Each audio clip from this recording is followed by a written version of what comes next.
Vikramshila IAS coaching institute 14 बीघा ऋषिकेश उत्तराखंड कर रहे थे हम लोग। उत्तराखंड के जिले कर रहे थे। क्षेत्रफल की दृष्टि से जो बड़े जिले थे हमने स्टार्टिंग से किए। सबसे बड़ा चमोली, फिर उसके बाद उत्तरकाशी, फिर पिथौरागढ़, फिर पौड़ी, फिर नैनीताल, फिर टिहरी, फिर अल्मोड़ा। आज नंबर है किसका? देहरादून का। तो देहरादून जो 8वां बड़ा जिला है उत्तराखंड का, जिसको लीची नगर बोला जाता है, जिसको सैनिक नगरी बोला जाता है, पांडवों के गुरु द्रोणाचार्य के नाम पर द्रोण नगर बोला जाता है, और इतिहासकारों के द्वारा पृथ्वीपुर। इतिहासकारों के अनुसार देहरादून का प्राचीन नाम क्या है? पृथ्वीपुर। जबकि गुरु द्रोण की भूमि है, तपो भूमि है, इसलिए इसको क्या बोला जाता है? द्रोण नगरी। क्या बोलते हैं? द्रोण नगरी। लीचियां बहुत होती हैं इसलिए बोलते हैं लीची नगर। क्या बोलते हैं? लीची नगर। और सैनिकों की नगरी है, इंडियन मिलिट्री एकेडमी से लेकर और बहुत सारी छावनियां, तो इसलिए सैनिक नगरी। क्या बोलते हैं? सैनिक नगरी। ठीक है। 1699 में गुरु राम राय ने देहरादून मुगल शैली के गुरुद्वारे की नींव रखी। गुरु राम राय जी के बारे में पता है? 10 सिख गुरु हुए हैं। उसी परंपरा में एक गुरु राम राय थे, लेकिन उन्हें गुरु का पद नहीं दिया गया। क्यों नहीं दिया गया? क्योंकि उन्हें औरंगजेब के दरबार में भेजा गया था। उन्हें चमत्कार दिखाए, गुरु परंपरा से, गुरु गद्दी से उनको अलग कर दिया गया। तो उनके जो फॉलोवर थे, यानी गुरु राम राय फिर देहरादून में आए, तो उनके जो फॉलोवर थे वो भी उनके साथ देहरादून में आए। गुरु ने डेरा डाला इसलिए देहरादून, और गुरु ने देह त्यागी इसलिए देहरादून, है ना, ये नाम पड़ता है वहां का। ठीक है। तो 1699 में, अच्छा, चमत्कार दिखाने मना है सिख धर्म में, ये पता है आपको? सिख धर्म में किसी भी गुरु ने मतलब चमत्कार नहीं दिखाए हैं। ठीक है। चमत्कार दिखाना मना था। गुरु राम राय जी ने औरंगजेब को कुछ चमत्कार दिखाए थे, जिससे उनके पिता रुष्ट हो गए, उन्हें गुरु गद्दी से बाहर कर दिया गया। लेकिन यहाँ पर उत्तराखंड में पूजनीय है गुरु राम राय। उनके बहुत सारे स्कूल चलते हैं, बहुत सारे हॉस्पिटल्स हैं। ठीक है। तो 1699 ईस्वी में गुरु राम राय ने देहरादून में मुगल शैली के गुरुद्वारे की नींव रखी थी। गुरु राम राय फतेह शाह के समय, किसके समय? फतेह शाह के समय देहरादून आए थे। पंवार या परमार वंशी जो शासक थे फतेह शाह, उन्होंने गुरु राम राय को गुरुद्वारे की आय हेतु 3 गांव खुरबुड़ा, राजपुर और चामसारी दान में दिए थे। आप रेलवे स्टेशन के सामने वो जो गली जाती है, अगर उसमें जाएंगे तो आपको गुरुद्वारा दिख जाएगा वहां पर। क्या बोलते हैं उस जगह को? ये खुरबुड़ा सुना है आपने? खुरबुड़ा मोहल्ला है पूरा, है खुरबुड़ा मोहल्ला। जब यहाँ के राजा जो प्रद्युम्न शाह थे, कौन? प्रद्युम्न शाह। तो गोरखा और गढ़वाल के राजा के बीच में जब युद्ध हुआ था, तो प्रद्युम्न शाह यहीं पर शहीद हुए थे। कहाँ पर? खुरबुड़ा के युद्ध में। ठीक है। खुरबुड़ा, राजपुर और चामसारी ये दान में दिए किसने? पंवार परमार शासक फतेह शाह ने। किसको? गुरु राम राय को। इतना समझ में आ गया। 1635 में शाहजहां के सेनापति नजावत खान ने दून घाटी पर आक्रमण किया। उस समय गढ़वाल राज्य की जो संरक्षिका थी वो महारानी कर्णावती थी। महारानी कर्णावती ने नजावत खान के सैनिकों के नाक कान काट दिए। ठीक है। पराजित किया और उनके सैनिकों के क्या कर दिए? इसीलिए रानी कर्णावती को क्या बोला जाता है? नाकटी रानी बोला जाता है। क्या बोला जाता है? नाकटी रानी। प्रदीप शाह के समय में रोहिला सरदार नजीबुद्दौला ने दून क्षेत्र पर आक्रमण किया। 1770 ईस्वी तक राज किया। किसने? नजीबुद्दौला। नजीबाबाद जाना कभी? उसका शायद मकबरा वहीं पर है, देख लीजिए एक बार नजीबुद्दौला का मकबरा कहाँ है, नजीबाबाद में है कि नहीं है। प्रद्युम्न शाह के मंत्री रामा व धरणी ने दून क्षेत्र को व्यवस्थित करने का प्रयास किया। इनका वध पराक्रम शाह ने करवाया था। तो रामा और धरणी का वध किसने करवाया? आंसर पराक्रम शाह ने करवाया। ये रामा और धरणी कौन थे? ये प्रद्युम्न शाह के मंत्री थे, रामा और धरणी। ठीक है।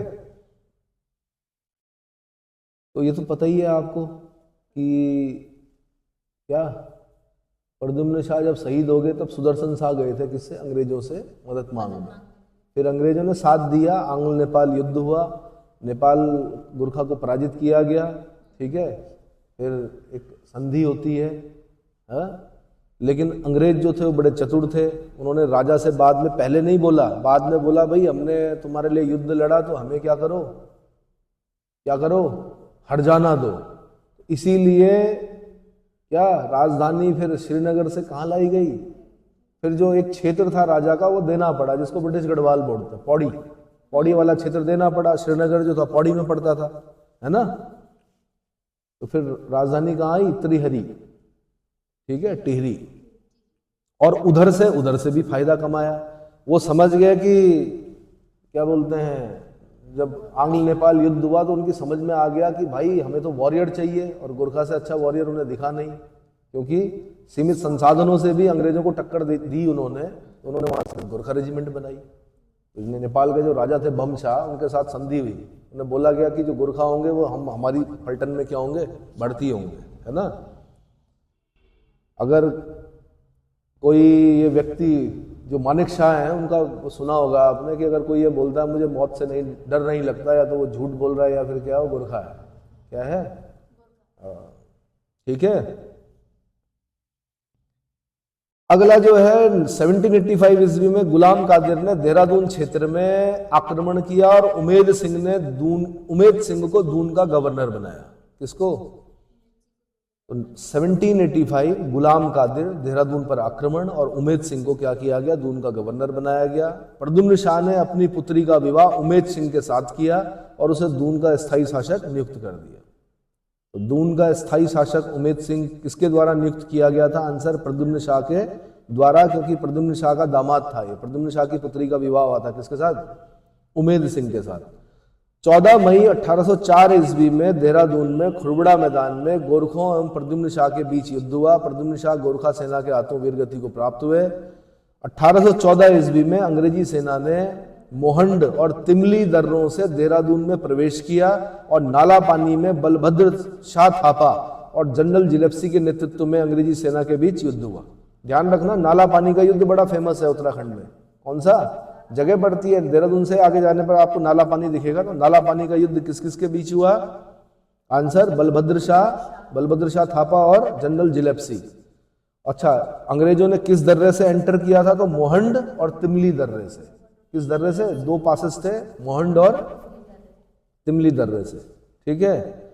नाला पानी में दो स्मारक में कलंगा स्मारक जनरल जिलेप्सी और उसके सिपाहियों की स्मृति में, तथा दूसरा स्मारक खलुंगा गढ़ी, ये बलभद्र शाह और उसके सैनिकों की स्मृति में बनाया गया। ये दो स्मारक आज भी दिखेंगे आपको।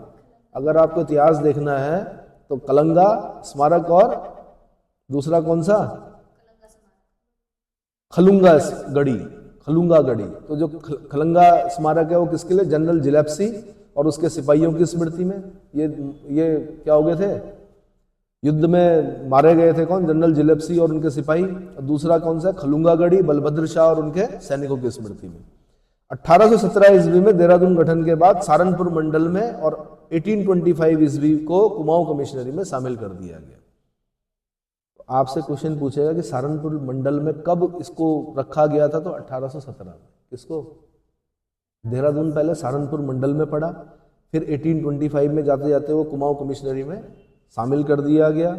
1829 में देहरादून के साथ जौनसार भाबर का जो ये उपायुक्त रखकर मेरठ मंडल में रखा गया। तो पहले सहारनपुर मंडल में और फिर देहरादून किस मंडल में रहा? 1929 के बाद मेरठ मंडल में। तो आपने ये ध्यान रखना है कि देहरादून पहले सहारनपुर मंडल, फिर कुमाऊं कमिश्नरी में और फिर मेरठ मंडल में। 1829 मेरठ मंडल में। 1871 ईस्वी में देहरादून को अलग जिले के रूप में प्रकाशित किया गया। तो अलग जिला कब बना देहरादून? 1871 में। 1875 में देहरादून गढ़वाल मंडल, 1875 से देहरादून जो गढ़वाल मंडल में। 1975 से देहरादून किसमें? गढ़वाल मंडल। किसमें? ठीक है। 9 दिसंबर 1998 में देहरादून नगर निगम बनाया गया। उत्तर प्रदेश से है नगर निगम ये। जब हम शुरू में जब उत्तराखंड में पहला पीसीएस पेपर जब हुआ था 2002-3 की बात है मेरे ख्याल से, तो उस समय पूछते थे कि भाई एकमात्र नगर निगम कौन सा है उत्तराखंड में? तब हम बोलते थे कौन? देहरादून। आज तो ऋषिकेश भी है, हरिद्वार भी है, कोटद्वार भी है ना। बहुत सारे नगर निगम बन गए, लेकिन उस जमाने में एक ही नगर निगम हुआ करता था। तो ये उत्तर प्रदेश के समय का है। कब से? 9 दिसंबर 1998 से में देहरादून नगर निगम बनाया गया था। देहरादून नगर पालिका की स्थापना 1867 में हुई थी। नगर पालिका कब बनी थी? बल्कि देहरादून नगर निगम की जो महिला मेयर थी पहली, मनोरमा शर्मा डोबरियाल, कौन थी? मनोरमा शर्मा डोबरियाल, और ये आंदोलनकारी थी। कभी गोलियां जब चली थी इस राज्य को बनाने के लिए तो उसमें वो भी घायल हुई थी। कौन? मनोरमा शर्मा डोबरियाल। ठीक है।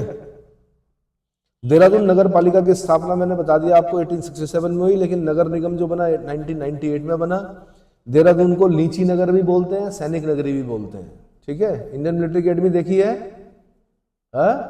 मानेक शाह पहले बैच के हैं इंडियन मिलिट्री अकेडमी में, जो पहले फील्ड मार्शल थे मानेक शाह, जिन पर पिक्चर बन चुकी है ना।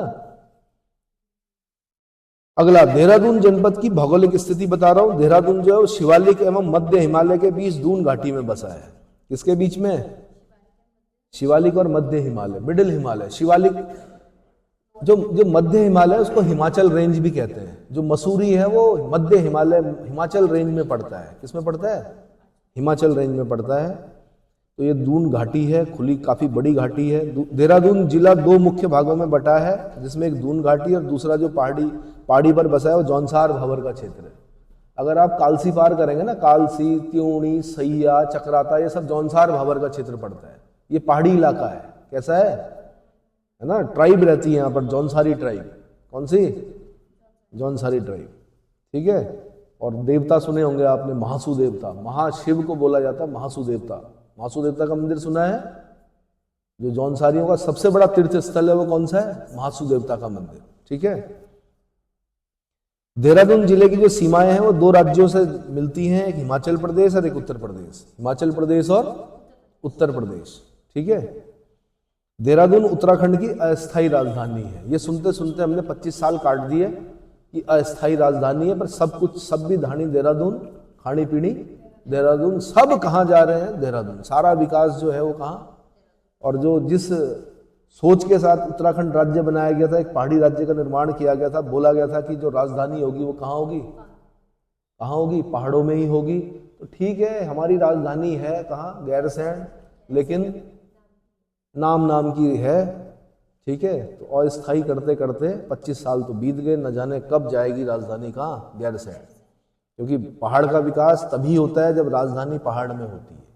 हाँ, जितने भी बड़े संस्थान हैं अगर वो पहाड़ों में चले जाएं तभी पहाड़ का भला होगा, तभी पलायन की बात, पलायन रुकेगा। वरना तुम कितने पलायन आयोग बना दो, कितना भी रिवर्स पलायन की योजनाएं बना दो, रिवर्स पलायन नहीं होने वाला है। समझ में आ गया? हाँ जी। हाँ, अगर यही रफ्तार रही तो आने वाले समय में सारी जो विधानसभा, जितनी भी लोकसभा सीटें हैं वो सब मैदानी इलाकों में आ जाएगी। धीरे धीरे आप देख भी रहे हैं राजनीति का मैदानीकरण हो रहा है। जिन लोगों को जिन नेताओं को पहाड़ के लोगों ने क्या किया था, सर आंखों पर बिठाकर सांसद बनाया था, वो भी धीरे धीरे उनके जो संसदीय क्षेत्र हैं वो कहाँ? नीचे की तरफ। विधायक जो नीचे आने की कोशिश कर रहे हैं, सांसद नीचे आने की कोशिश कर रहे हैं। जितने भी लोक गायक हैं वो सब, होता ही एक एज होती है, क्योंकि स्वास्थ्य सुविधाएं तो कहाँ मिलेंगी? मैदान में ही मिलेंगी, है ना। कोई कमेंट कर रहा था नेगी जी पर कि वो भी पलायन के गाने गाते गाते देहरादून आ गए। तो भाई एक एज होती है। अब धीरे धीरे स्वास्थ्य क्या है, तो नेगी जी को, वो लोक गायक हैं, रत्न हैं वो गढ़वाल के, स्वास्थ्य सुविधाएं तो यही हैं, है ना। अब तक रहेंगे ऊपर। ये सब चीजें हैं। उनकी टक्कर का दूसरा कोई लोक गायक अभी आया नहीं है। उसी की वो चल रही है कि भाई कोई आए जो नेगी जी जैसे क्या करे, स्थानीय मुद्दों को उठाकर गाने गाए, है ना, संगीत। देहरादून जिले में हिमाचल का सिरमौर और शिमला जिले व उत्तर प्रदेश का सहारनपुर जिला लगता है। सिरमौर सुना है आपने? महाराजा सिरमौर। ये नाहन वगैरह जो पढ़ते हैं आपके, पोंटा हो गया, नाहन हो गया, ये सब सिरमौर में पढ़ते हैं। किसमें? सिरमौर डिस्ट्रिक्ट में पढ़ते हैं वहाँ के। तो देहरादून जिले से हिमाचल का क्या लगता है? सिरमौर, और शिमला जिला व उत्तर प्रदेश का सहारनपुर जिला लगता है। अच्छा, देहरादून 4 जनपदों की सीमा को स्पर्श करता है। हरिद्वार को करता है, उत्तरकाशी को करता है, टिहरी को और पौड़ी को। तो देखो भाई, ऊपर से लगा लो। सबसे पहले उत्तरकाशी टच कर रहा है, फिर क्या कर रहा है? टिहरी टच कर रहा है देहरादून को, फिर क्या टच कर रहा है? पौड़ी टच कर रहा है, और फिर हरिद्वार टच कर रहा है। तो ऊपर से मैप पर देखा करें, मैप पर याद किया करें कि कौन कर रहा है ऊपर? उत्तरकाशी। उसके बाद कौन कर रहा है? टिहरी। उसके बाद कौन कर रहा है? पौड़ी। और उसके बाद कौन कर रहा है? हरिद्वार। ठीक है, चलो जी। बाकी मैंने बता दिया कि हिमाचल से सिरमौर और शिमला जिला लगता है, उत्तर प्रदेश से सहारनपुर जिला लगता है देहरादून जिले से। ठीक है, देहरादून दून राज्य का सबसे बड़ा दून या द्वार है, 75 किलोमीटर लंबा है। इस घाटी में मानव जीवन के लिए अनुकूल परिस्थितियां पाई जाती हैं।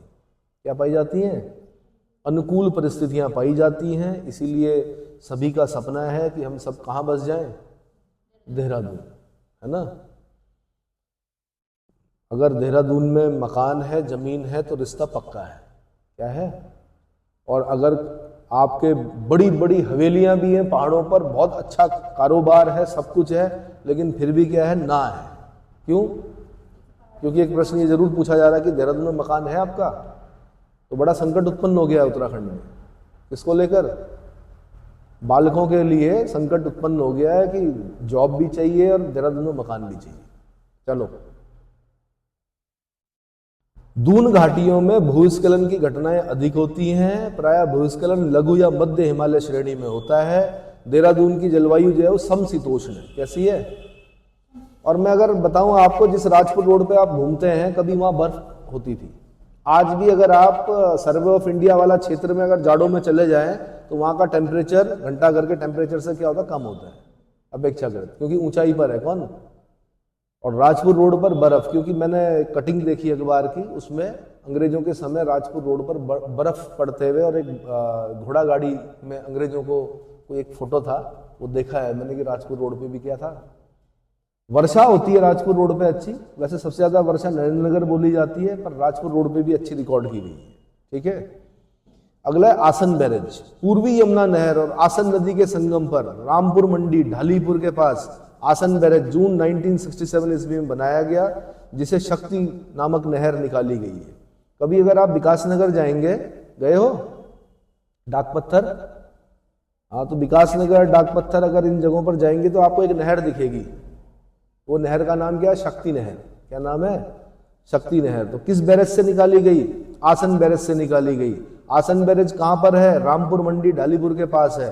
किन नदियों के संगम पर है? यमुना और आसन। ठीक है, कब बनी है शक्ति नहर? 1967 में बन गई। कब बन गई? 1967 में। आसन बैरेज के निकट वन आरक्षी प्रशिक्षण संस्थान रामपुर मंडी में स्थित है। वन आरक्षी प्रशिक्षण संस्थान कहां पर है? आंसर रामपुर मंडी में है। कहां पर है? रामपुर। आसन बैरेज से बने जलाशय को आसन जलाशय या ढालीपुर झील भी कहा जाता है। आसन जलाशय या ढालीपुर झील कहा जाता है। आसन बैरेज में प्रवासी पक्षियों, यानी जो साइबेरियन बर्ड्स होती हैं, उनके सहित अनेक पक्षियों की प्रजाति देखने को मिलती है। तो कभी अगर घूमने का प्लान हो तो डाकपत्थर के पास पार्क वगैरह बना रखे हैं, पक्षी वगैरह पाल रखे हैं उन्होंने वहां पर, है ना। तो एक सुंदर सा वो बना रखा है, जाइएगा कभी। फिर थोड़ी दूर पर कालसी है, अशोक का शिलालेख देखिएगा, है ना। अगला बता रहा हूं मैं, देहरादून जनपद में जलप्रपात या जो वाटरफॉल्स हैं, तो टाइगर जलप्रपात, कौन सा? टाइगर फॉल बोलते हैं। ये चक्राता देहरादून में है और 50 मीटर ऊंचाई से जल गिरता है। टाइगर फॉल कहाँ है? चक्राता देहरादून। मैंने रास्ता भी बता दिया आपको, ऋषिकेश से देहरादून, देहरादून से हरबटपुर, हरबटपुर से राइट मुड़ना है विकासनगर, विकासनगर से आगे डाकपत्थर, डाकपत्थर से आगे कालसी, कालसी से आगे सहिया, सहिया से आगे चक्राता, और चक्राता से फिर आगे जाएंगे तो कहाँ मिल जाएंगे आप? उत्तरकाशी पहुंच जाएंगे। कहाँ पहुंच जाएंगे? उत्तरकाशी। समझ में आ गया? मतलब उत्तरकाशी की बॉर्डर स्टार्ट हो जाती है फिर। ठीक है, चलो जी। दूसरा है मोई गार्ड फॉल। कौन सा? मोई गार्ड फॉल, ये देहरादून के चक्राता में स्थित है। ऐसी किमोना फॉल, ये भी देहरादून के चक्राता में 35 मीटर की ऊंचाई से गिरता है। शिखर फॉल, ये देहरादून के राजपुर में स्थित है। शिखर फॉल कहाँ? राजपुर, देहरादून। मैसी जलप्रपात, ये देहरादून जिले में मसूरी के पास है। मैसी जलप्रपात कहाँ? मसूरी, देहरादून में। पटना जलप्रपात, ये पौड़ी जिले में ऋषिकेश क्षेत्र में स्थित है। पटना सुना है? एक बार मैं अपने इंस्टीट्यूट के बच्चों को मैंने कहा भाई पटना जाना है आज हमने, अब मेरे मुंह से पूरा नहीं निकल पाया, पटना जलप्रपात, पटना फॉल बोलना था। बच्चों ने सोचा कि बिहार का टूर है ना। तो लेकिन जब मैं उन्हें ले गया तो बड़ा प्राकृतिक दृष्टि से, सौंदर्य की दृष्टि से बड़ा ही सुंदर, लेकिन वो अपने बैग पैक कर रहे थे, तो सुबह उन्हें पता चला बैग लेके नहीं जाना है, सुबह जाना है, दिन में फॉल देखना है, वापस आना है वहां से, है ना। पटना जलप्रपात कहाँ है? यमकेश्वर ब्लॉक में है, ठीक है। नीरगड्ढू झरना कहाँ है? ये टिहरी जिले में ऋषिकेश क्षेत्र में पड़ता है नीरगड्ढू, यहीं से आगे, है ना, बद्रीनाथ रोड पर ऊपर जाना पड़ता है नीर गांव की तरफ। गरुड़ चट्टी प्रपात ये नीलकंठ मार्ग पे पड़ता है। गरुड़ जी का मंदिर है यहाँ पर। किसका? काल सर्प योग जिन पे लग जाता है वो आते हैं उन मंदिरों में, क्या करने के लिए? भाई सर्प को कौन खाएगा? गरुड़। कौन? इसलिए काल सर्प योग की जो पूजा होती है वो गरुड़ जी के मंदिर में होती है, गरुड़ चट्टी में, ठीक है। फूल चट्टी झरना ये ऋषिकेश में स्थित है। तो सब देख रखा आप लोगों ने, ऋषिकेश वालों ने? फूल चट्टी नहीं देखा? अरे ये तो बड़ा पूरा हरियाणा, दिल्ली, राजस्थान पूरा आ रहा है, तुम नीरगड्ढू नहीं देखा तुमने? चलो जी, देहरादून जनपद के ताल और कुंड अगला है। इसमें ताल और कुंड के बारे में बता रहा हूं। तो कांसरो ताल ये देहरादून के रायवाला के समीप स्थित है। कांसरो ताल ये कहां पर है? रायवाला, देहरादून। अगला है चंद्रबाड़ी ताल, ये देहरादून में चंद्रभागा नदी का उद्गम है। चंद्रबाड़ी ताल कहां है? चंद्रभागा नदी का उद्गम। अगला है गौतम कुंड, ये चंद्रवदनी देहरादून में स्थित है। गौतम कुंड कहां है? चंद्रवदनी देहरादून में स्थित है। अगला देहरादून जनपद में खनिज संपदा। देहरादून जनपद में, तो देहरादून में कालसी के समीप मंदारम और बाराकोट क्षेत्र में उत्तम किस्म के चूने पत्थर के भंडार हैं। और जहां चूना पत्थर होगा, सीमेंट के लिए सबसे इंपॉर्टेंट, जो सीमेंट फैक्ट्री के लिए सबसे इंपॉर्टेंट जो चीज चाहिए होती है वो क्या है? चूना पत्थर। तो देहरादून में कालसी के समीप मंदारम और बाराकोट क्षेत्र में उत्तम किस्म के चूने पत्थर के भंडार हैं। मसूरी में क्रीम रंग के सख्त चूना पत्थर के भंडार हैं। क्रीमी कलर, क्रीम रंग के सख्त चूना पत्थर के भंडार हैं। मसूरी के पास महागांव और कियारकुली में खड़िया का मुख्य क्षेत्र है। महागांव और कियारकुली में खड़िया के मुख्य क्षेत्र हैं। देहरादून में धपीला क्षेत्र में जिप्सम पाया जाता है। धपीला क्षेत्र में जिप्सम, सीमेंट का भी, सीमेंट में भी मिलाया जाता है जिप्सम। जब सीमेंट बनता है तो उसमें जिप्सम की मात्रा मिलाई जाती है, ठीक है। देहरादून के टॉस नदी में कुमा बुरेला क्षेत्र में सीसा पाया जाता है, लेड। कहां पर? कुमा बुरेला क्षेत्र में लेड पाया जाता है। टॉस नदी, टॉस के उस पार पड़ गया हिमाचल और टॉस के इस पार पड़ गया उत्तराखंड, है ना। छिबरो परियोजना देखना कभी, डाक पत्थर जब आप जाओगे तो वहीं से छिबरो भी निकल जाना। भूमिगत एक बढ़िया आपको परियोजना देखने को मिलेगी, बहुत पुरानी परियोजना है छिबरो। अगला है गंधक, जो है वो सहस्त्रधारा प्रपात के जल में पाया जाता है। इसीलिए सहस्त्रधारा जब लोग जाते हैं तो उस पानी में नहाते हैं। स्किन डिजीजेस जो होती हैं, है ना, डर्मेटोलॉजिस्ट जितने भी हैं वो बताते हैं कि अगर आपको स्किन डिजीज है तो गंधक के पानी में नहाइए, तो उससे क्या होता है? स्किन डिजीज क्या होती है? सही हो जाती है, ठीक है। तो गंधक कहाँ मिलता है? सहस्त्रधारा प्रपात के जल में पाया जाता है। देहरादून में बेराइट्स धातु के भंडार हैं। किसके? बेराइट्स धातु के भंडार हैं। मसूरी के पास संगमरमर के भंडार पाए जाते हैं। किसके?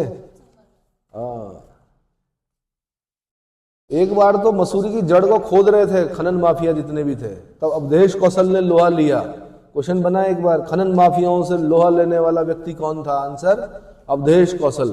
कौन थे? सीमेंट फैक्ट्री थी, बंद करनी पड़ी फैक्ट्री वाले को, क्योंकि मामला कोर्ट में चला गया था। कोर्ट ने कहा भाई वास्तव में अगर आप पहाड़ की जड़ को खोदोगे तो पहाड़ तो मसूरी तो नीचे आ जाएगा। तो खान माफियाओं से लोहा लेने वाला व्यक्ति कौन था? अवधेश कौशल। अब अवधेश कौशल जैसे लोग हैं ही नहीं उत्तराखंड में जो लोहा ले सकें जिनसे माफियाओं से, है ना। अगला उत्तराखंड वन एवं वन संस्थान। उत्तराखंड को वन नगर कहा जाता है। क्या कहा जाता है? दून घाटी में मानसूनी वन पाए जाते हैं जो 1500 मीटर की ऊंचाई तक मिलते हैं। वन्य जीव संरक्षण अधिनियम 1972 की धारा 6 के तहत राज्य वन्य जीव बोर्ड गठन का प्रावधान है। वन्य जीव संरक्षण अधिनियम 1972, आपने 1972 याद रखना है कि वन्य जीव संरक्षण अधिनियम कब का है? केंद्र का है ये, 1972 का। इसकी धारा 6 में बताया गया है कि राज्य वन्य जीव बोर्ड का गठन कर सकता है। एफआरआई के बारे में बता रहा हूं, फॉरेस्ट रिसर्च इंस्टीट्यूट, एफआरआई, है ना। तो एफआरआई में भाई 1865 ईस्वी में भारत के प्रथम वन महानिरीक्षक जो थे उनका नाम था डिट्रिच ब्रेंडिस, क्या नाम था? डिट्रिच ब्रेंडिस, इनको नियुक्त किया गया। डिट्रिच ब्रेंडिस के सुझाव पर देश के प्रथम वन महाविद्यालय की स्थापना 1878 ईस्वी में देहरादून में फॉरेस्ट स्कूल ऑफ देहरादून के नाम से की गई। जैसे आज आप FRI बोलते हैं, फॉरेस्ट रिसर्च इंस्टीट्यूट बोलते हैं, DFO की ट्रेनिंग होती है जहां पर, तो डिट्रिच ब्रेंडिस के सुझाव पर देश के प्रथम वन महाविद्यालय की स्थापना 1878 ईस्वी में देहरादून में फॉरेस्ट स्कूल ऑफ देहरादून के नाम से की गई। 1884 में फॉरेस्ट स्कूल का नाम इंपीरियल फॉरेस्ट स्कूल और 1906 में अनुसंधान से जोड़ते हुए इसको इंपीरियल फॉरेस्ट रिसर्च इंस्टीट्यूट और स्वतंत्रता के बाद इसको इंडियन फॉरेस्ट रिसर्च इंस्टीट्यूट रख दिया गया इसका नाम। तो 1906 में क्या पड़ा नाम? Imperial forest research institute. उससे पहले क्या नाम था? इंपीरियल फॉरेस्ट स्कूल 1884 में। ठीक है। संस्थान के बढ़ते कार्य से स्थान अभाव के कारण 1914 में इसे चांदबाग में कार्यालय और प्रयोगशाला बनाकर स्थानांतरित कर दिया गया। राज्य का सबसे पुराना संग्रहालय देहरादून वन संग्रहालय है, जिसकी स्थापना 1914 में की गई थी। जब फर्स्ट वर्ल्ड वॉर चल रहा था उस जमाने में संग्रहालय बना दिया गया, देहरादून वन संग्रहालय। ठीक है। तो लगभग 111 साल हो गए इसको बने हुए। इसको देहरादून वन संग्रहालय 111 साल पुराना संग्रहालय, राज्य का सबसे पुराना संग्रहालय। दिसंबर 1991 ईस्वी में वन अनुसंधान को डीम्ड विश्वविद्यालय का दर्जा दिया गया। 2006 में वन अनुसंधान संस्थान ने प्लैटिनम जुबली मनाई। कौन सी? प्लैटिनम जुबली मनाई। FRI का सभागार एशिया में लकड़ी से निर्मित एकमात्र हॉल है जहां 18,000 कास्ट नमूनों का एक कास्ट संग्रहालय है। कितने? 18,000 कास्ट नमूनों का एक कास्ट संग्रहालय है। FRI में स्थित वानिकी संग्रहालय के 6 अनुभाग हैं। FRI भवन परिसर की आधारशिला 1923 में रखी गई थी। 1923 में रखी गई थी। FRI का मुख्य भवन ग्रीक और रोमन शैली से बनाया गया। इसके वास्तुविद जो थे वो CG ब्लोमफील्ड थे।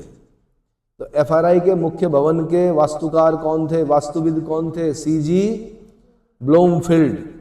FRI मुख्य भवन का उद्घाटन 7 नवंबर 1929 ईस्वी में वाइसरॉय लॉर्ड इरविन ने किया था, जिसके मुख्य गेट का नाम ब्रेंडिस गेट रखा गया। क्या नाम रखा गया? क्योंकि डिट्रिच ब्रेंडिस के नाम पर ब्रेंडिस गेट रखा गया। और उद्घाटन किसने किया? 1929 में लॉर्ड इरविन ने किया, है ना। ये वही है गांधी इरविन पैक्ट वाले इरविन। ये वही इरविन है जो पहले वाइसरॉय हैं, जो राष्ट्रपति भवन जिसको आज आप बोलते हो तो उसको वाइसरॉय हाउस बोलते थे दिल्ली में, रायसीना हिल्स पर। तो उस पर जाने वाले भी पहले व्यक्ति कौन है? लॉर्ड इरविन है। ठीक है। FRI देहरादून में इंदिरा गांधी राष्ट्रीय वन अकादमी की स्थापना 1938 में की गई थी। तो इंदिरा गांधी राष्ट्रीय वन अकादमी की स्थापना 1938। ये गड़बड़ हो रहा है। इंदिरा गांधी नाम बाद में जोड़ा गया होगा, है ना, क्योंकि इंदिरा जी जो है वो बाद की हैं। तो इंदिरा गांधी राष्ट्रीय वन अकादमी ये 1938 में बता रहे हैं FRI में। अगला, देहरादून जनपद के प्रमुख पर्यटक स्थल कौन कौन से हैं? तो गुच्चू पानी, नाम सुना होगा, गुच्चू पानी। ये देहरादून में स्थित प्रसिद्ध पर्यटक स्थल है। रॉबर्स केव है यहाँ पर, डाकुओं की गुफा। रॉबर्स केव गुच्चू पानी के नाम से प्रसिद्ध है, डाकुओं की गुफा भी कहते हैं, है ना। 2 पहाड़ों के बीच में से एक पानी का वो आता है। हाँ बिल्कुल। अगला, भागीरथी रिसॉर्ट्स, ये देहरादून के सेलाकुई में पिकनिक स्पॉट है। अगला, फन वैली, ये हरिद्वार मार्ग पर स्थित रोमांचकारी खेलों का आकर्षण केंद्र है। लच्छीवाला पिकनिक स्पॉट, ये दोयवाला देहरादून में है। लच्छीवाला तो गए होंगे, फ्लाईओवर के नीचे से जाते हैं, है ना। पहले वहां पे एक पुल था, रेलवे का पुल, उसको बोलते थे दहेज विरोधी पुल। क्या बोलते थे? दहेज विरोधी पुल इसलिए बोलते थे क्योंकि वो इतना नीचे था कि बस के ऊपर जाता था पहले दहेज। दहेज मतलब सोफा, है ना, टेबल वगैरह जितनी भी थी, तो जैसे ही वहां पे जाते थे वो उससे टकरा के टूट जाता था फर्नीचर, इसलिए उसका नाम था दहेज विरोधी पुल। अब तो वहां पे क्या बन गया? फ्लाईओवर बन गया। तो एक दहेज विरोधी पुल वहां पे था और एक आपका यहाँ पे था, कहां पर? रायवाला में, है ना, दहेज विरोधी पुल। बल्कि कई दुर्घटनाएं भी हुई। कुछ जो अति वो होते थे, क्या बोलते हैं, उत्साही बाराती होते थे, वो छत पे बैठ के जाते थे। अब क्या है कि गाड़ी चलाने वाले को तो ध्यान रहता नहीं था, कई बार कोई ऊपर बैठा है, इसलिए कृपया बस के अंदर बैठे, छत में ना बैठे, ठीक है। अच्छा जी, इंदिरा मार्केट, पलटन मार्केट, राजपुर मार्ग, ये देहरादून में है। बुद्धा टेम्पल, बुद्धा टेम्पल के बारे में सुना होगा। ये देहरादून के क्लेमेंट टाउन में स्थित आकर्षक स्तूप है जो मंडोलिक मठ के रूप में प्रसिद्ध है। कौन सा मठ? मंडोलिक मठ, बुद्धा टेम्पल। मठ जो होते हैं बौद्धों के पूजा स्थल होते हैं। मठ क्या होते हैं? विहार जो होते हैं निवास स्थान होते हैं, मठ जो होते हैं पूजा स्थल होते हैं। तो मंडोलिक मठ के रूप में प्रसिद्ध है। यहाँ भगवान बुद्ध की 103 फीट की प्रतिमा है। कितनी? 10 मंजिला इमारत 100 फीट की होती है। आप जिस कमरे में बैठे हो 10 फुट का है। 103 फीट का मतलब 10 मंजिला इमारत के बराबर महात्मा बुद्ध बने हुए हैं यहाँ पर, ठीक है। बुद्धा टेम्पल की स्थापना 28 अक्टूबर 2002 में हुई। इसका उद्घाटन तिब्बती बौद्ध गुरु दलाई लामा ने किया था। आपको पता होगा कि चीन ने जब तिब्बत को कैप्चर किया तो दलाई लामा को वहां से यहां आना पड़ा। भारत सरकार ने उनका स्वागत किया और उनको हिमाचल प्रदेश में धर्मशाला नामक स्थान दिया गया। तिब्बती जो सरकार है दलाई लामा चलाते हैं। तिब्बती सरकार जो है वो धार्मिक सरकार है, धर्म के आधार पर चलती है। उनकी जो राजधानी है भारत में वो कहाँ पर है? धर्मशाला, हिमाचल प्रदेश। यानी दलाई लामा का जो मेन स्थान है वो अब कहाँ है? धर्मशाला में। चीन कई दलाई लामा बनाने की कोशिश कर चुका है, लेकिन दलाई लामा एक ही है जो जीवित है अभी, है ना। चीन ने किसी और को भी बना दिया था दलाई लामा, बट ऐसे नहीं बनते हैं संत, है ना। ऐसे शंकराचार्य भी 4 ही होते हैं। 4 जो मठ हैं उन्हीं को शंकराचार्य कहा जाता है, जो उन मठों के शंकराचार्य होते हैं। आदि गुरु शंकराचार्य ने जो 4 मठ स्थापित किए थे, कौन कौन से? ज्योतिर्मठ के शंकराचार्य, जगन्नाथपुरी गोवर्धन पीठ के शंकराचार्य, एक होते हैं कहाँ के? द्वारिका शारदा पीठ के शंकराचार्य, और एक होते हैं कहाँ के? कर्नाटक। चौथा मठ कौन सा है आदि गुरु शंकराचार्य का? एक हो गया ज्योतिर्मठ, एक हो गया पुरी का गोवर्धन पीठ, एक हो गया द्वारिका का शारदा पीठ, और एक हो गया श्रृंगेरी कर्नाटक में, है ना। तो 4 मठों के शंकराचार्य आदि गुरु शंकराचार्य द्वारा स्थापित किए। हाँ, श्री श्रृंगेरी शारदा पीठ। अगला, तो बुद्धा टेम्पल की ऊंचाई 185 फीट है। यानी 185 फीट का मतलब हो गया 18 मंजिल और आधा मंजिल और 185 फीट है, जो 5 मंजिला बौद्ध स्तूप मंदिर है, जो 5 मंजिला। इसके बाद क्लॉक टावर पे आते हैं, घंटाघर पे। बड़ा प्रसिद्ध जगह है घंटाघर, है ना। जिसको भी मिलना होता है देहरादून में, कहाँ पे मिलना है? कि घंटाघर में, क्लॉक टावर में, ठीक है। तो देहरादून घंटाघर की नींव 24 जुलाई 1948 को तत्कालीन राज्यपाल सरोजनी नायडू ने रखी थी।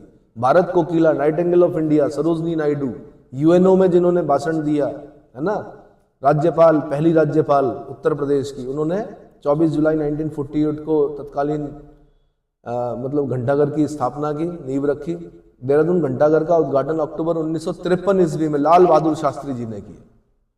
किसने किया? लाल बहादुर शास्त्री जी ने किया। क्लॉक टावर को बलबीर टावर भी कहा जाता है, जो 6 भुजाकार है।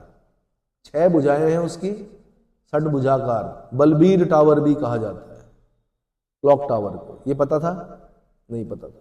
कौन बलबीर? इतिहास देखिए, क्यों बोलते हैं बलबीर टावर। लेकिन जो क्वेश्चन है वो 6 भुजाकार वाला क्वेश्चन आया कि क्लॉक टावर में कितनी भुजाएं हैं, तो 6 भुजाकार। अगला, देहरादून चिड़ियाघर। देहरादून जू का पुराना नाम मालसी डियर पार्क था, जो उत्तराखंड का प्रथम चिड़ियाघर है। देहरादून जू को मिनी जूलॉजिकल पार्क के रूप में विकसित किया गया। फेसबुक सॉफ्टवेयर द्वारा जारी रैंकिंग में देहरादून जू को विश्व का 181वां चिड़ियाघर के रूप में 10वीं रैंकिंग मिली है। कौन सी? 10वीं रैंकिंग मिली है। देहरादून जू को 1976 में वन चेतना केंद्र के रूप में विकसित किया गया। किस रूप में? वन चेतना केंद्र के रूप में विकसित किया गया। देहरादून जू प्रबंधन सोसाइटी की स्थापना 2016 में की गई। 2018 में देहरादून जू के अंदर कैक्टस पार्क की भी स्थापना की गई। किसकी? कैक्टस पार्क की भी स्थापना की गई। देहरादून जनपद के प्रसिद्ध मंदिर कौन कौन से हैं? तो साईं दरबार मंदिर देहरादून के राजपुर रोड पे स्थित है। अगर राजपुर रोड पे आप सीधे चलते जाएंगे तो आगे जाकर राइट हैंड पे आपको साईं बाबा का मंदिर मिलेगा, शिरडी साईं बाबा का। ठीक है। और अगर आप लेफ्ट चले गए तो फिर मालसी डियर पार्क पहुंच जाएंगे, मालसी डियर पार्क से आगे जाएंगे तो कोठाल गेट, कोठाल गेट से आगे जाएंगे तो मसूरी, है ना। ऐसे ही गुरुद्वारा नानकसर का निर्माण 1973 में गुरुदेव सिंह के संरक्षण में देहरादून के रायपुर में हुआ था। तो रायपुर देहरादून में जो गुरुद्वारा साहब है, यानी गुरुद्वारा नानकसर बोलते हैं उनको, तो 1973 में बनाया गया था गुरुदेव सिंह जी के संरक्षण में। संतला देवी का मंदिर गढ़ी कैंट देहरादून में स्थित है। संतला देवी गए हो? हाँ, नीचे जो नदी है वहां पर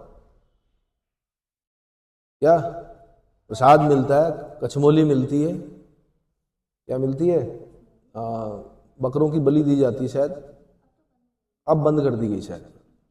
संतला देवी का मंदिर कहाँ है? गढ़ी कैंट देहरादून में स्थित है। देहरादून के कुठाल गेट में श्री प्रकाशेश्वर महादेव का मंदिर है। प्रकाशेश्वर महादेव मंदिर कहाँ पर है? Answer Kuthal gate. कहाँ पर? जहाँ पर चढ़ावा चढ़ाना मना है, लेकिन आपको चाय जरूर मिलेगी, वहां पर प्रसाद जरूर मिलेगा, पेठा चाय, है ना। अगला तपोवन मंदिर को रुद्रेश्वर शिव मंदिर कहा जाता है, जहां गुरु द्रोणाचार्य ने तपस्या की थी। तपोवन मंदिर। चंद्रबदनी मंदिर देहरादून के परवादून परगने में है, जहां महर्षि गौतम ने तपस्या की थी। महर्षि गौतम और उनकी पत्नी अहिल्या के बारे में सुना होगा आपने, है ना। दूधाधारी काली मंदिर, यह देहरादून के तपोवन क्षेत्र में स्थित है। डाट काली मंदिर में लोग नए वाहन खरीदते समय देवी का आशीर्वाद लेने जाते हैं। इस मंदिर का निर्माण 1804 में हुआ था। कभी मानव बलि भी होती थी भाई डाट काली मंदिर में, उसको बंद करा दिया गया था अंग्रेजों के समय में, पर वो स्थान आज भी है जहां पर मानव बलि दी जाती थी, डाट काली मंदिर में। काली है जहां, तो वहां तो बलि देते ही देते हैं, है ना। तो नए वाहन जब खरीदते हैं लोग तो कहाँ ले जाते हैं? सबसे पहले डाट काली मंदिर में। ऐसे माल देवता मंदिर देहरादून में भगवान शिव के प्राचीन मंदिर का निर्माण गोरखा शासकों के द्वारा करवाया गया था। एस्कॉन टेम्पल, ये कामली रोड देहरादून में स्थित है। हरे रामा हरे कृष्णा, है ना। इस्कॉन मंदिर कहाँ है? कामली रोड देहरादून में स्थित है। श्री परशुराम मंदिर, ये खुड़बुड़ा मोहल्ला देहरादून में स्थित है। भगवान परशुराम का मंदिर कहाँ पर? खुड़बुड़ा मोहल्ला देहरादून में। अब देहरादून के प्रमुख त्योहार और मेले। टपकेश्वर देवधारा नदी के किनारे गुफा में स्थित शिव मंदिर है। टपकेश्वर महादेव मंदिर में शिवरात्रि के दिन मेला लगता है। तो टपकेश्वर का मेला बड़ा प्रसिद्ध है। किस नदी के किनारे? देवधारा नदी के किनारे टपकेश्वर, है ना। गुफा है, वहां पर पानी टपकता है। अब तो पेंट वेंट कर दिया तो अब इतना नहीं है, लेकिन पुराने समय में अगर आप देखते शायद श्रावण माह में नुणाई मेला जौनसार क्षेत्र में भेड़ बकरी पालने वालों का मेला है ना। पशुपालकों के मेले के नाम से प्रसिद्ध मेला कौन सा है? नुणाई मेला। ये कहाँ लगता है? जौनसार क्षेत्र में। तो जौनसार भी जो आपका है वो पहाड़ी क्षेत्र है देहरादून का। मैंने कहा एक तो दून घाटी हो गई और एक हो गया पहाड़ी क्षेत्र, कौन सा? जौनसार भावर, ठीक है। ऐसे ही उत्तरकाशी के भुटाणु, टिकौची, किरौली गांव के अतिरिक्त बिस्सू मेला चक्राता तहसील के जौनसार भावर क्षेत्र में हर्षोल्लास के साथ मनाया जाता है। तो बिस्सू मेला जो है वो प्रसिद्ध मेला है कहाँ? चक्राता तहसील का। कहाँ का? उत्तरकाशी में भी मनाया जाता है, भुटाणु में, टिकौची में, किरौली गांव में, लेकिन मैंने कहा चक्राता में भी मनाया जाता है बिस्सू मेला, ठीक है। जखौली मेला ये जौनसार क्षेत्र में लगता है। गनियात मेला ये देहरादून के जौनसार भावर में लगता है। खंगला और झंडा मेला ये भी देहरादून में लगता है।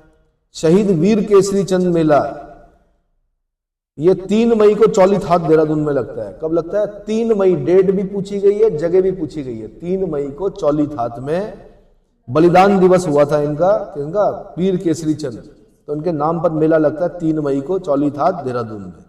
ऐसे ही गोगा की यात्रा ये जौनसार भावर में विषुवत संक्रांति के अवसर पर होती है। विषुवत संक्रांति, आज मकर संक्रांति है, ऐसे एक विषुवत संक्रांति होती है, एक कर्क संक्रांति होती है ना। तो विषुवत संक्रांति के अवसर पर गोगा की यात्रा निकाली जाती है कहाँ? जौनसार भावर, ठीक है। अब श्री गुरु राम राय दरबार साहिब के बारे में बता दूं तो श्री गुरु राम राय जी ने देहरादून के धामावाला, यहाँ का नाम है धामावाला। क्या नाम है? अरे नेगी जी के गाने में सुना होगा, पहाड़ी पहाड़ी मत बोलो मैं देहरादून वाला हूं, तो उसमें भी एक नाम आता है धामावाला, है ना। तो धामावाला में मुगल शैली में झंडा दरबार गुरुद्वारा साहब की स्थापना की गई है। झंडा दरबार गुरुद्वारा का निर्माण 1707 ईस्वी में गुरु राम राय जी की पत्नी पंजाब कौर ने किया था। यहां से क्वेश्चन बनता है, गुरु राम राय की पत्नी का नाम पूछते हैं कि झंडा दरबार का आज भी लगता है झंडा मेला, बाज उड़ के आता है गुरु जी का, बारिश होती है उस दिन देहरादून में, होती ही होती है। एक बड़ा वृक्ष काटा जाता है, उसका फिर झंडा बनता है बहुत ऊंचा, तो वो बाज चक्कर काटता है किसके, झंडे का, और उस दिन बारिश होती है देहरादून में। तो झंडा जो दरबार गुरुद्वारा का निर्माण 1707 ईस्वी में, यानी औरंगजेब जब मरा 1707 में, उस समय किसने करवाया, गुरु राम राय जी की पत्नी पंजाब कौर ने करवाया। ध्यान रखना 1707 में औरंगजेब मरा, और 1708 में जो 10वें सिख गुरु थे गुरु गोविंद सिंह, उनकी नांदेड़ नामक जगह पर, महाराष्ट्र में पड़ता नांदेड़, एक अफगान द्वारा चाकू घोंपकर हत्या की गई। इनकी 10वें सिख गुरु गुरु गोविंद सिंह जी। तो दोनों की जो मृत्यु का समय है वो क्या है, 1707 औरंगजेब और उसके बाद 1708 में गुरु गोविंद सिंह जी।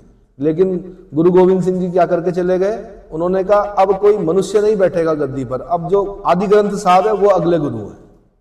क्या है, जो गुरु ग्रंथ साहब हैं वही गुरु होंगे, तो गुरु गद्दी पर किसको बिठाया जाता है। अब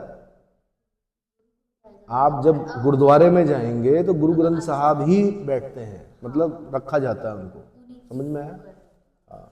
जितने भी उनके सिखों में जितने भी कार्य होंगे तो सिर पर ले जाई जाती है जो पुस्तक होती है, ये पता है।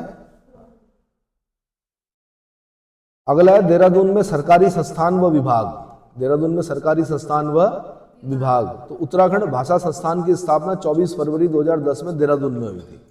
उत्तराखंड भाषा संस्थान, अब सुनने में बड़ा नॉर्मल लग रहा होगा, लेकिन ग्रुप सी में नंबर देखे जाता है। कब हुई थी की डेट पूछता है, बाकायदा डेट याद करनी पड़ती है। उत्तराखंड भाषा संस्थान की स्थापना तो 24 फरवरी 2010 में देहरादून में।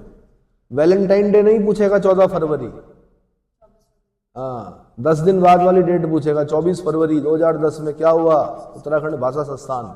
अगला डॉक्टर पीताम्बर दत्त बर्थवाल हिंदी अकादमी की स्थापना 24 फरवरी 2010 में देहरादून में की गई। डॉक्टर पीताम्बर दत्त बर्थवाल, हिंदी के पहले डिलीट है ये, ठीक है। हिंदी अकादमी की स्थापना 24 फरवरी 2010 में देहरादून में की गई।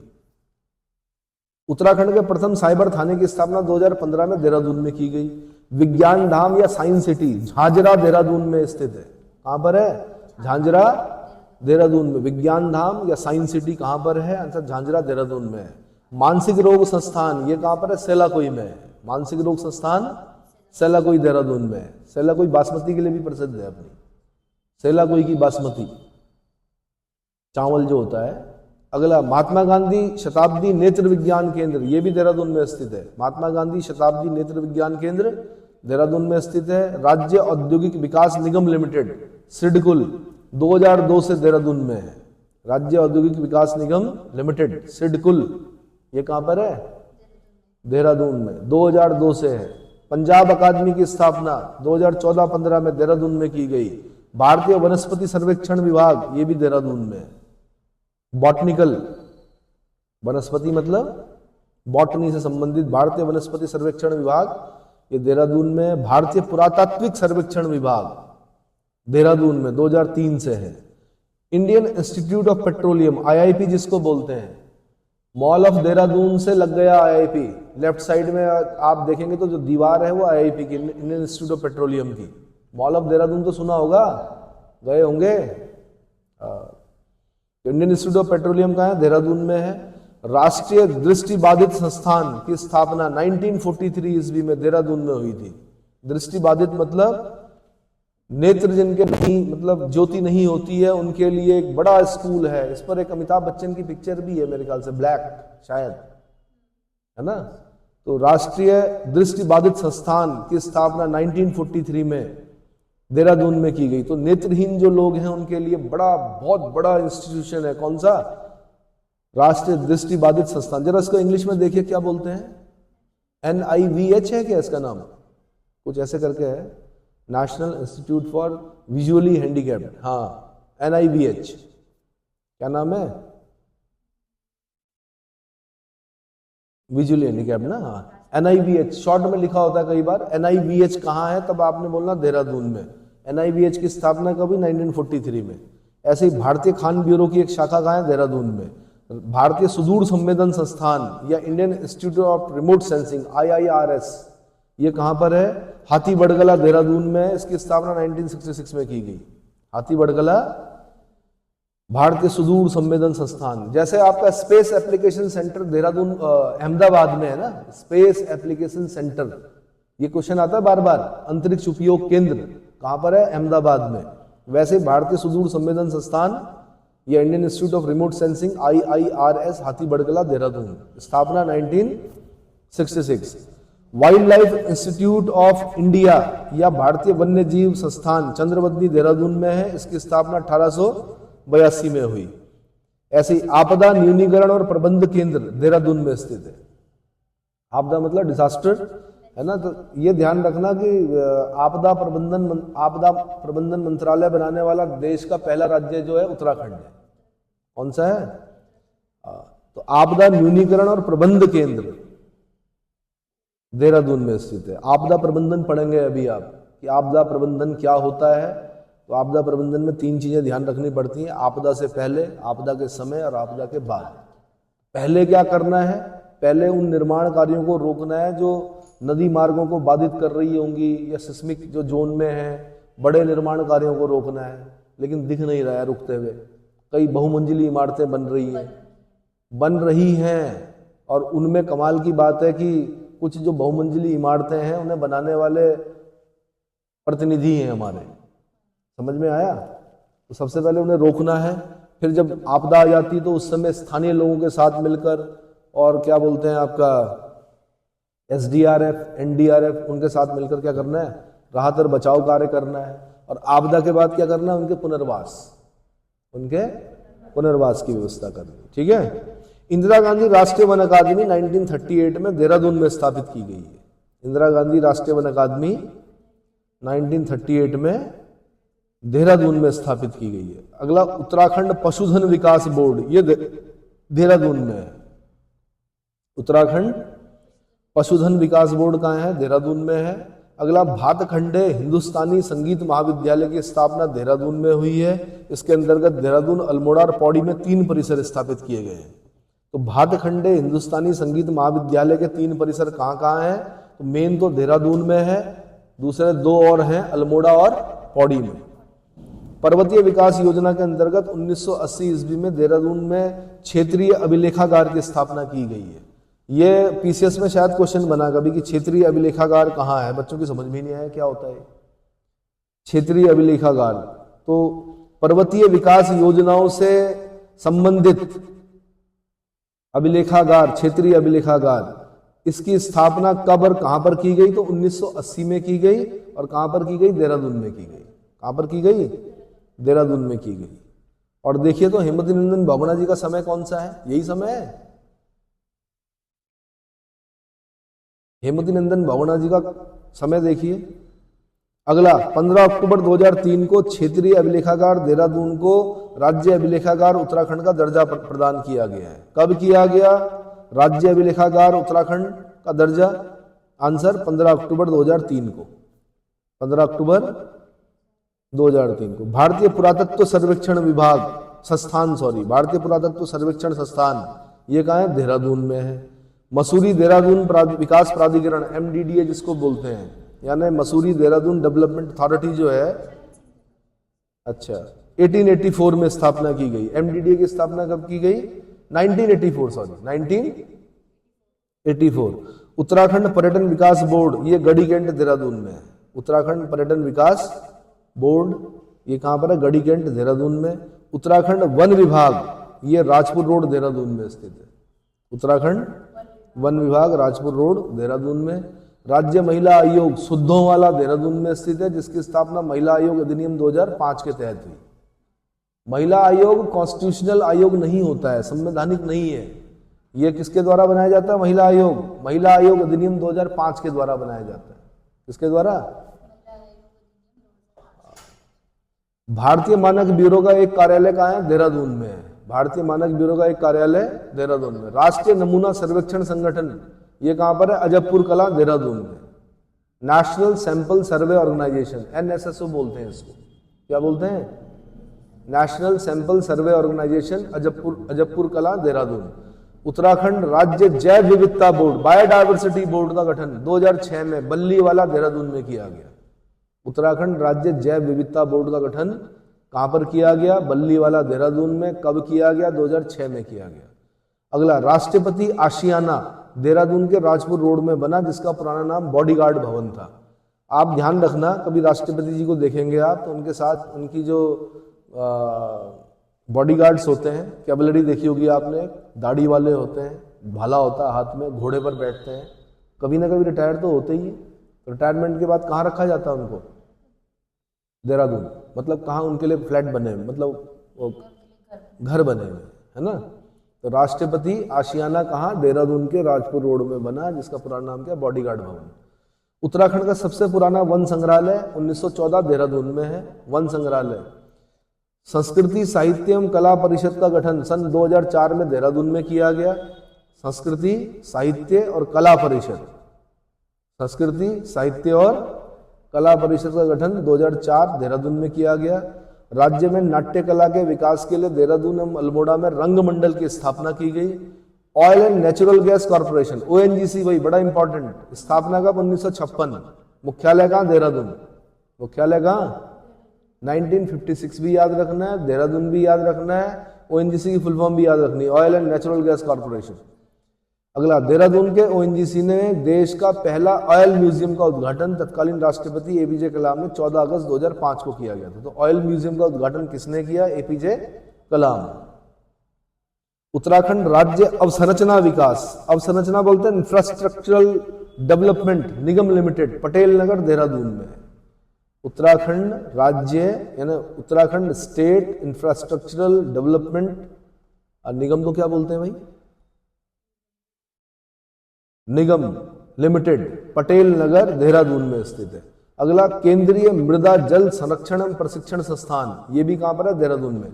ये क्वेश्चन बना हुआ है कहीं बड़े पेपर में, कॉर्पोरेशन। बिल्कुल, केंद्रीय मृदा जल संरक्षण एवं प्रशिक्षण संस्थान, ये कहां पर है? देहरादून में। अगला है गो विज्ञान एवं प्रौद्योगिकी संस्थान पशुलोक देहरादून में। पशुलोक सुना है? हाँ, तो क्या है यहाँ पर? गो विज्ञान एवं प्रौद्योगिकी संस्थान, ये कहां पर है? पशुलोक ऋषिकेश में है। ठीक है, क्योंकि ऋषिकेश में 3 डिस्ट्रिक्ट लगते हैं, इधर लग गया चंद्रभागा के, उधर लग गया देहरादून, इधर लग गया टिहरी, और नदी पार गंगा पार जैसे करेंगे आप तो पौड़ी है, तो पूरा ऋषिकेश ही है ना। भारतीय सर्वेक्षण विभाग के बारे में बता देता हूं। 1767 ईस्वी में इसकी स्थापना बंगाल में हुई, जिसका प्रथम महासर्वेक्षक मेजर रेनेल को नियुक्त किया गया। द्वितीय विश्व युद्ध के दौरान भारतीय सर्वेक्षण विभाग का मुख्यालय 1942 में देहरादून में स्थानांतरित किया गया। इसका मतलब भारतीय सर्वेक्षण विभाग पहले कहां था? बंगाल में। कब? 1767 में। पहले महासर्वेक्षक कौन थे? मेजर रेनेल थे। सेकेंड वर्ल्ड वॉर के बाद यानी सेकेंड वर्ल्ड वॉर के दौरान भारतीय सर्वेक्षण विभाग का मुख्यालय 1942 में कहां पर स्थानांतरित किया गया? देहरादून में। तब से भारतीय सर्वेक्षण विभाग का मुख्यालय कहां है? देहरादून। देश में भू सर्वेक्षण और मानचित्र बनाने का एकमात्र अभिकरण कौन है? ये भारतीय सर्वेक्षण विभाग। इसलिए सबसे जो रिलायबल जो मैप होते हैं वो किसके होते हैं? भारतीय सर्वेक्षण विभाग के। तो देश में भू सर्वेक्षण और मानचित्र बनाने वाला एकमात्र अभिकरण जो है वो कौन है? भारतीय सर्वेक्षण विभाग। भारत का प्रथम डाक टिकट 1854 में भारतीय सर्वेक्षण विभाग ने जारी किया था। पहला डाक टिकट किसने जारी किया? भारतीय सर्वेक्षण विभाग ने जारी किया। कब किया? 1854 में किया। ये तो मेरे ख्याल से कहीं यूपीएससी या किसी बड़े पेपर में भी आ रखा है क्वेश्चन ये वाला, कि पहला जो डाक टिकट था वो किसके द्वारा जारी किया गया था? तो भारतीय सर्वेक्षण विभाग 1854। डलहौजी का टाइम था, किसका? लॉर्ड डलहौजी के समय में। अगला 1830 में एवरेस्ट, इसके महासर्वेक्षक नियुक्त हुए, जिन्होंने 1852 को विश्व की सबसे ऊंची चोटी एवरेस्ट की ऊंचाई 29,002 फीट घोषित किया था। 8,848 मीटर में बोलते हैं हम, और फीट में 29,002 फीट। किसने? एवरेस्ट ने। 8,848 बढ़ रही है क्योंकि यंगेस्ट फोल्डेड माउंटेन है हिमालय। बताते हैं 8,850 हो गई है, लेकिन फिर भी आपने क्या करना है? ठीक है। इसके बाद उत्तराखंड सरकार के प्रमुख आयुक्त, क्योंकि उत्तराखंड बड़ा जिला है, एक बार में नहीं होगा, 1 घंटे का लेक्चर हो चुका है, सॉरी ये देहरादून, तो अब देहरादून का जो बाकी होगा, जैसे उत्तराखंड सरकार के प्रमुख आयुक्त है ना, देहरादून जनपद के प्रसिद्ध उपनगर, मसूरी संस्थान, बहुत सारी चीजें जो होंगी वो मैं अगले लेक्चर में बताऊंगा।